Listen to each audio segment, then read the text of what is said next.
वालेकुम सलाम मुंतज़िर बेटा, कैसे हो? आप? अल्हम्दुलिल्लाह। अब्बू की तबीयत कैसी है? अल्हम्दुलिल्लाह, आपकी दुआ है शेख साहब। अस्सलाम वालेकुम हाजी साहब। हाजी साहब कैसे हैं आप? खैरियत से आप? आपकी तबीयत ठीक है? शुक्र है अल्लाह। कल से काफी बेहतर है?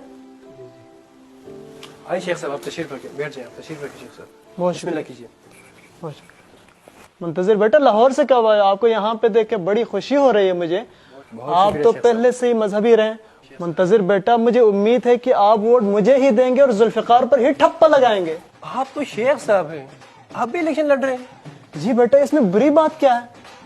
शायर मशरक़ अल्लामा इक़बाल ने फरमाया है कि जुदा हो दीन सियासत से तो रह जाती है चंगेज़ी। शेख साहब, वो पूरा शेर मैं आपको सुनाता हूँ। वो शेर इस तरह से है, जलाले पादिशाही हो कि जमहूरी तमाशा हो, जुदा हो दीन सियासत से तो रह जाती है चंगेज़ी।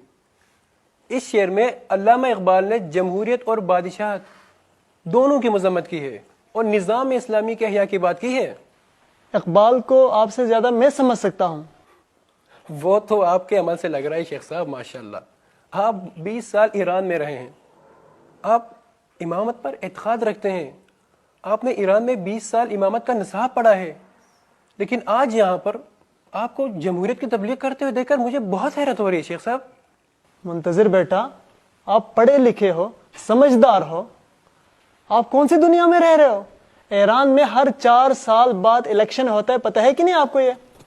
मैं इलेक्शन पर बात नहीं कर रहा शेख साहब, मैं निज़ाम की बात कर रहा हूँ।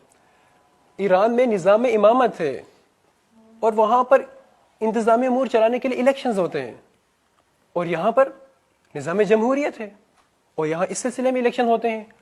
आप भी हमारे मुल्क में निज़ाम इमामत ले आए और बेशक उसके बाद आप भी इलेक्शन लड़े। ऐसी सूरत हाल में जब आप इंतज़ामी अमूर चलाने के लिए इलेक्शन लड़ेंगे तो मैं भी अपना वोट आपको ही दे दूंगा शेख साहब। बेटा, मैं यही तो कह रहा हूँ कि आप अपना वोट मुझे दे दें और एक बार आप मुझे कामयाब करके असम्बली तक पहुंचाएं। असम्बली में मैं शिया के हुकूक की बात करूंगा, कोई तो हो जो वहां पे शियों के हुकूक की बात करने वाला हो। शेख साहब, दूसरे निज़ामों की असम्बली में जाकर अपने हुकूक का दिफा करना होता तो अयमन ने ऐसा क्यों नहीं किया? कोई भी इमाम किसी भी तागूती हुकूमत का हिस्सा नहीं रहा है, बल्कि अयमन ने उनकी मुखालिफत की है और उनके खिलाफ मुबारजा किया है। बस यही वजह है कि तागूती हुकूमतों ने अइम्मा को कैद में रखा, उन पर मजालिम ढाए। अगर अइम्मा भी आपकी तरह उनकी हुकूमतों में उन तागूती हुकूमतों का हिस्सा बनते तो वो अइम्मा को शहीद न करते। बेटा, अइम्मा के हालात और थे, आज हमारे हालात और हैं। अगर आप जैसे पढ़े लिखे नौजवान इस तरह की बातें करके उलमा को सियासत से दूर करेंगे तो फिर सेक्युलर और नापाक लोग सियासत में आएंगे। मैं सियासत पर बात नहीं कर रहा शेख सोनामी साहब, मैं तर्ज सियासत की बात कर रहा हूँ। मैं तागूती निज़ाम में सियासत की मुखालिफत कर रहा हूँ। अगर आप मौजूदा सेटअप में इलेक्शन लड़ेंगे तो आप और किसी एक सेकुलर बंदे में कोई फर्क नहीं रह जाएगा।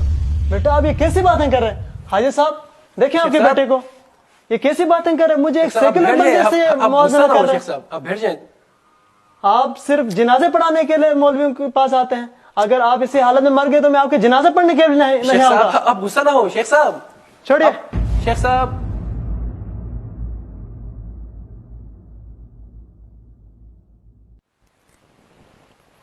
जैसा कि आपने मुशाहिदा किया कि इन सियासतदानों में कोई कौम परस्त था, कोई मजहबी तो कोई सेकुलर था, लेकिन इन सब का एक ही मुश्तरका हदफ था और वो इख्तिदार की कुर्सी थी।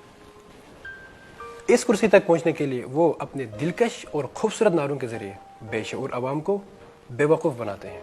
और रही बात गरीब और महकूम अवाम के मसाइल का हल, तो इसके लिए उनके पास कोई हल नहीं है।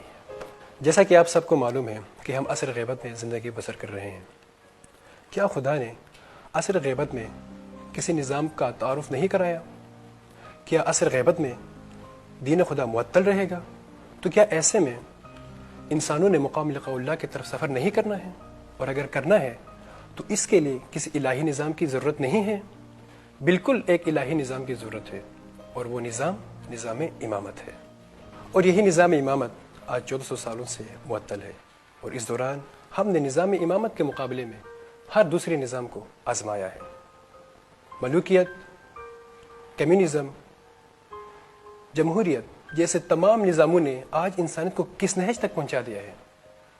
دنیا کی آدھی سے زیادہ آبادی غربت کا شکار ہے اور وسائل دنیا پر ظالم و جابر حکمران مسلط ہیں. ان سب مسائل کا ایک ہی راہ حل ہے اور وہ الہی نظام امامت میں ہے. بس امامت واحد راہ نجات.